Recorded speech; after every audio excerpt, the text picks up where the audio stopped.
if you've got the address in your brain and I send out the vibration, if I'm thinking of you and I would like you to phone me or I want to get a hold of you, you could be wandering down Oxford Street in London, England. I could be in Fifth Avenue in New York and I could be thinking, gosh, I wish I could get a hold of Nick and I just can't reach him.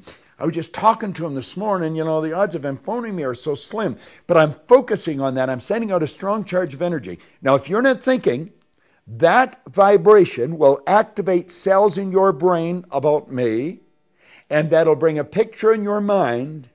And if you act on it, we're going to be in touch. And because you get such a strong vibration, you'll probably act on it. The only thing that stops a thought is that which resonates with that thought. If I sit in a restaurant and you're eating, generally when people are eating, they're not thinking. And when they're not thinking, they're in a totally deductive state. In other words, their mind is wide open, their brain is wide open to suggestion. I can focus on you turning around. I can see you turning around, and I'll watch you, and it's just like a beam of light going right into your brain. You'll start to get restless, and pretty soon you'll turn around and look at me. I've transmitted an image right into your brain. Now, I'm not recommending people do that because you're invading somebody else's privacy, and that's not particularly a nice thing to do. In fact, I don't agree with it at all, so I probably shouldn't even told you that. But we see what we're doing is we're transmitting thoughts. Well, we're transmitting thoughts through vibration to a baby. When the baby's born, the baby's subconscious mind is wide open. Whatever images are going on in our mind, we're transmitting those thoughts through the medium of the molecule right into the baby's brain, and we're populating the cells in the baby's brain. Like if I asked you to think of your home like that, a picture of your home flashes on the screen of your mind. Now if I'm going to ask you to think of your car, a picture of your car flashes on the screen of your mind. Think of your front door and a picture of your front door, your refrigerator. You see, all these different pictures are coming up. I'm activating vocal cords. I'm setting up a vibration. It's a light message, actually. That's what thought is. And your hearing sense is picking it up. It's rifle firing down a nerve passageway in your brain. It'll strike those cells in your brain, which are already vibrating. They increase in amplitude of vibration, and the picture that's in them flashes on the screen of the mind. Now, it's similar to when you walk into a house. We've got electrical switches now that are activated by clapping your hands, or you can flip a switch. And when we do that, all the lights go on. And we're not really surprised. Maybe when we clap our hands, that's starting to get us because it's rather a new idea. But we don't think anything of that. We expect that to happen. There's an electrical system in the house. That's the way the house is wired. We're saying, I would like when you throw this switch to have all the lights in the downstairs go on by the front door. It makes me feel safer when I come in the house. And we know that the electrician will do that for us. Why? Because they understand how to hook the wires up. But when we take and we tap a person's brain through touch, through sound, through gesture, whatever way, and it activates all these cells in the brain, we don't understand that. So we don't think anything of it. It's an electrical system in the body that's more intricate than anything in a house. The electrical system in the body would make the electrical system in a supercomputer look like an absolute toy. And we really don't understand much about it.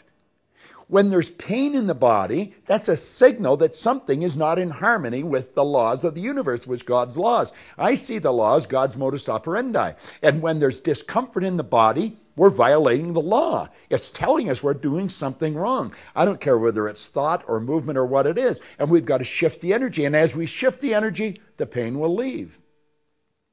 See, I think we have to start understanding the electrical system in the body.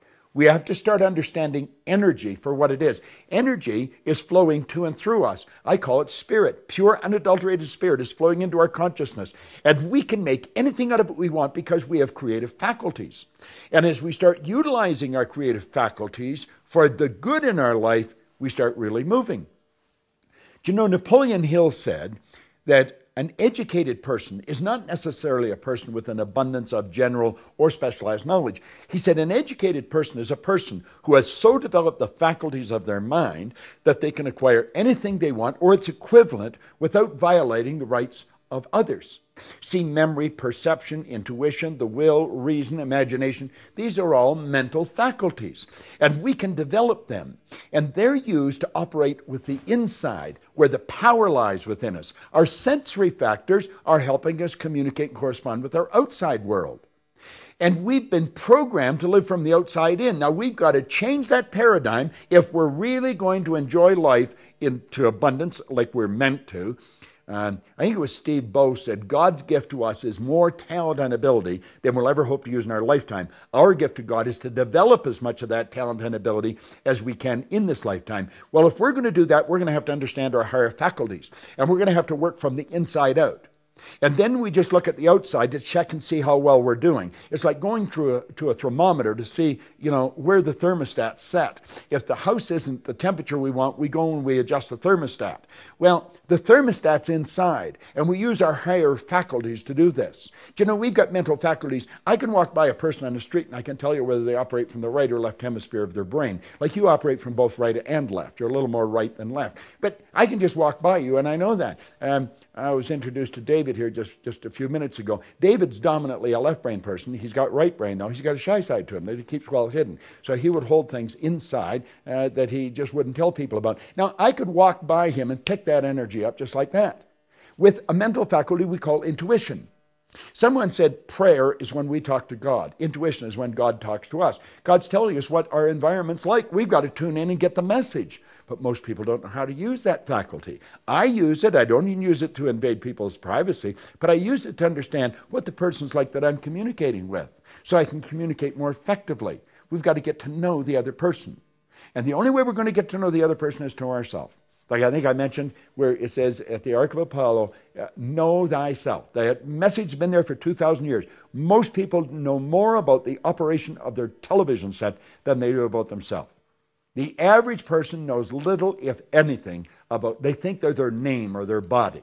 They really know very little about themselves. And then they're wondering, how did they improve their results? As Ray told me, he said, they're your results. If you want to improve your results, you've got to improve you. And he asked me one time, he said, do you ever read? And I said, no, I can't read. Now, that wasn't true. I could, not well, but I could. I since found out I read about as well as most people. The average person reads at about a grade 7 level. And that's because we learn to read by the time we're in grade 7, and we never improve upon the skill from that point on. Just like you're talking about energy in the body and, and how to tap and how to use the energy, well, we can do that with reading. We can just take that, because words are symbols, and every symbol has a corresponding image. There's pictures on the page, and we just get the pictures. There's photo reading, photo learning. But we know so little, and we're influenced by the critics. I'm not anymore. I used to be, but I'm not anymore. I follow my inner counsel, and it took me a while to learn that, but it pays great dividends.